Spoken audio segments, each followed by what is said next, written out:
Well, for me, like, I have a variety of emotions. First being horrified. Second thing that came to mind was being scared.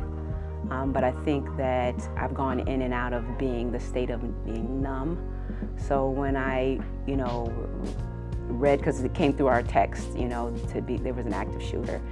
And so I didn't think anything, like I don't think it even really registered.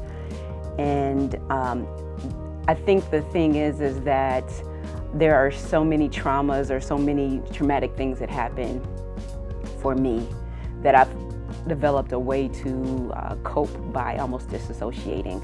And so that's where I go numb. So I almost act as if it didn't happen. And the only time that it reminds me that it did is if I just happen to be riding down Jefferson, and I glance over, or I realize, oh my God, I'm close to the tops. And then that's where a flood of emotions will come in for me. But yeah, numb is really the best way I can describe how I feel. And it's just really almost a way to protect me from all of the terrible things that's happened in my life. So for me, it's pretty much the same. There's a lot of anger there that she didn't mention, though. It's a lot of anger there for me, a lot of numbness. I remember maybe last week, I was riding with someone down Jefferson, and when I got closer to the area, this feeling came over me, and I was like, I cannot be here. I can't be in this space.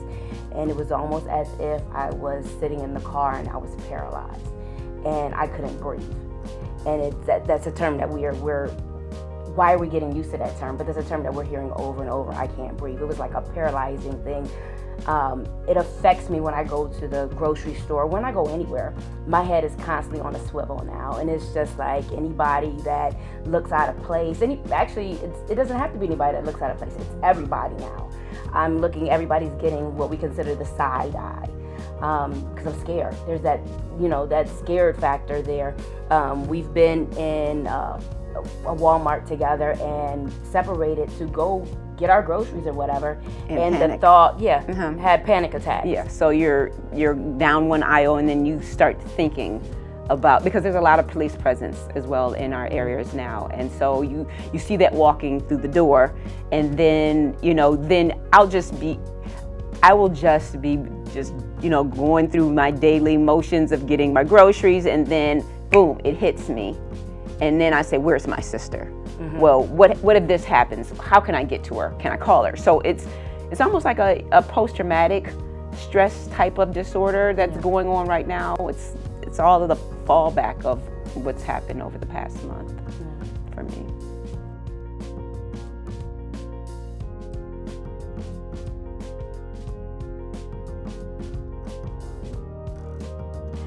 So part of me, it makes me hopeful in a sense.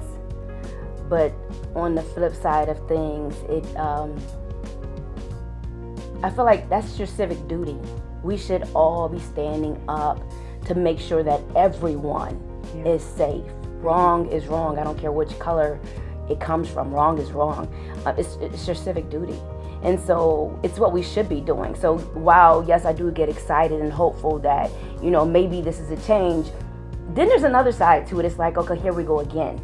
So there's a lot of different emotions for me. So when these questions are asked, I'm like, okay, well, part of it says this, then the other part says that, and then the third part. So I'm kind of in different places with that particular question. How do I feel? I feel good, but at the same time, I feel like, here we go again. I think for me, as far as seeing white folks, black folks, all kinds of folks together, it wasn't something new. This has been going on, before. So if you went all the way back to slavery, there were people who helped. If you go in the 60s, they were marching. George Floyd, there were black, white, purple, green people. Everybody was marching together. So to see people from all, ethnic backgrounds, all cultures coming in to help was not a surprise to me. Right. like you said, it's my brother. My brother, we are all our brothers and sisters keepers. And I feel like if one of us is hurting, all of us are hurting, you know. At least we should be. That's the way we should be feeling. So it wasn't a surprise, you know. I know that there's good people out there, so that's why it's not a surprise to me.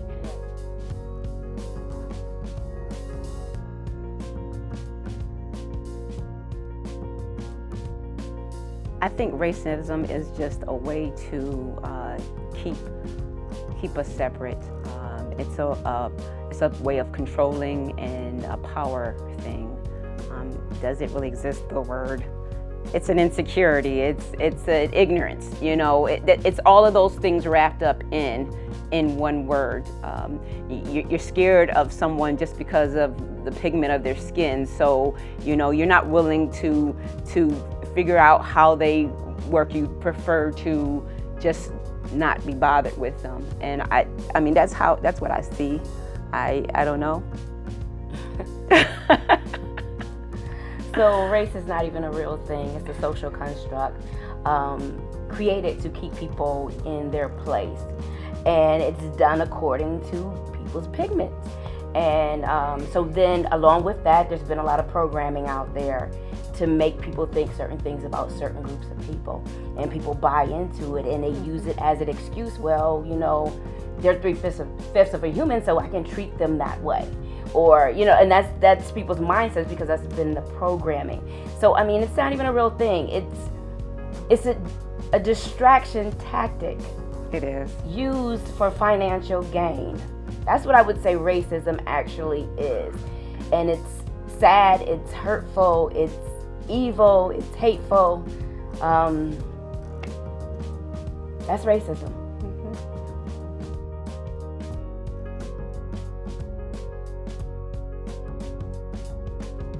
My feelings about segregation are, first, I have a number of feelings. Like these questions they're chopped up into pieces for me because I'm living in it and I'm feeling it from different angles, if that makes sense. So my first thought on segregation is that we should be able to go wherever, everyone should be able to go wherever they want to go. My other thought on it is that I do not want to go somewhere where I'm not wanted or where I'm hated or where I'm only tolerated. I don't want to be in those places. Mm-hmm. So am I for segregation? It depends on what day it is. Then there's other parts of my thoughts for segregation. There's the part where people came into this land and they supposedly found it, but then they told certain groups of people, no, you have to stay over here, but I can go wherever it is I want to go. And then I'm sorry, I'm just being real right now. And then they went and got people to help to build the country, and they had them living in their houses, working, enslaved people, had them working for them, raising their children, feeding their children. And once that was illegal, it was like, okay, now you can't be here. I don't want you here. And then so black people said, okay, we'll stay over in our own property. Black Wall Streets, the Wilmington, North Carolinas, the Rosewoods, the Lake Lanier's. We'll stay in our own area, but then people don't want us there either because they came and they bombed or flooded the areas. It's like, okay, what do you want? And I'm not talking about you, but what do you want? Mm-hmm. You know, do you want segregation or do you want us to be amongst each other? I think that we really need to sit down and have conversations and get to know each other, because either way, being segregated hasn't worked, and right now being together hasn't worked. It's messy, and it's basically because we don't know one another. I think if we really got to know one another, we'd realize that we're very similar, and that's the part. People are so scared. So you're segregated. Anytime we go, we do our groups, and when white folks come in there, they gravitate towards white folks because you're going to gravitate to what's most comfortable for you. What we do is we end up mixing everybody up because you're going to sit over here. Everybody's going to have an opportunity to talk in a diverse setting, you know, but it is common that people tend to want to go to the place that's most comfortable for them. But what we're asking is that people step out of their comfort zones. take an opportunity to meet or to talk to someone that is not like you, doesn't have the same skin pigmentation as you, doesn't have the same beliefs as you, and then we will realize that we are very much alike.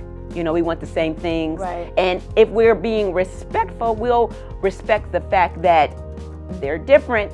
I can respect that and I can honor that. And that's how we're able to function together. You don't have to like every single thing about a person. You know what I mean? But being able to respect it,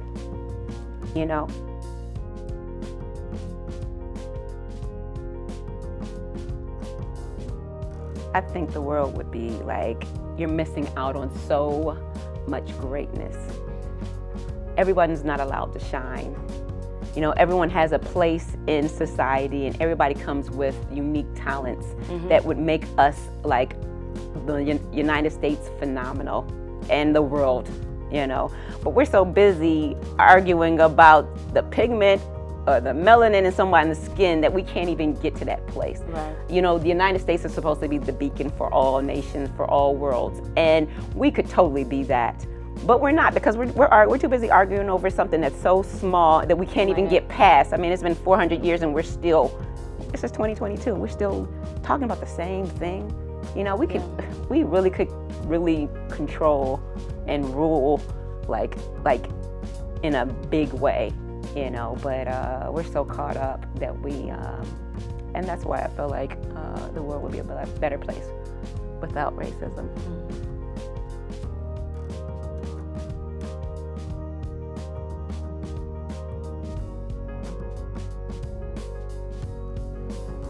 I think we start to change by having one conversation at a time, by doing self-reflections and holding other people accountable. So it's not just, so to back up with everyone coming together to march, I hope we're not marching and then going home and allowing people around us to say whatever or to do whatever.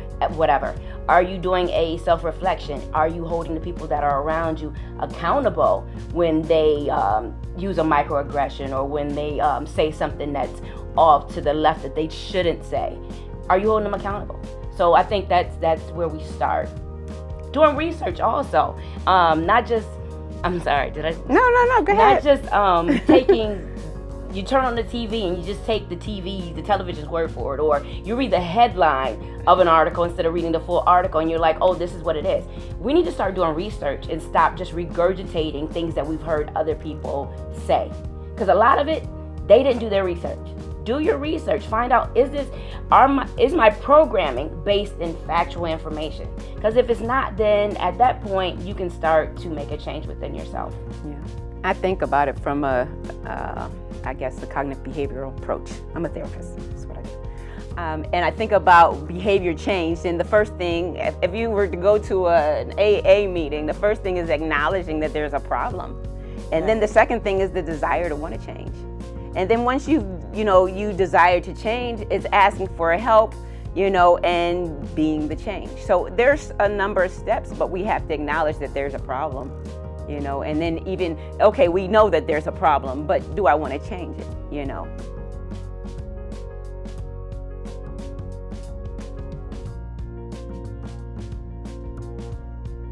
So when you think about the qualities of love is compassion, it's empathy, it's respect.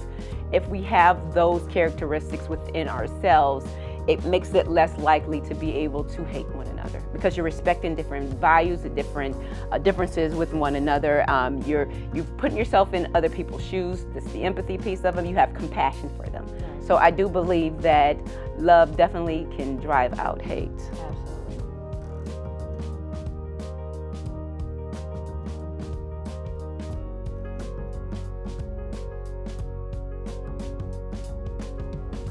I think that the next generation is already ahead of us, honestly. I've gone into some rooms with college students and their thinking is way beyond the way they think about race. It's not the way we thought about it growing up, and it's not the way our parents thought of it when they grew up. So I feel like each generation, they're getting further and further away. Like, there's things that are still happening, but they're getting away from, I can't even say the negative piece because there's still negative going on. I just feel like that their minds are different. They're not programmed like we are.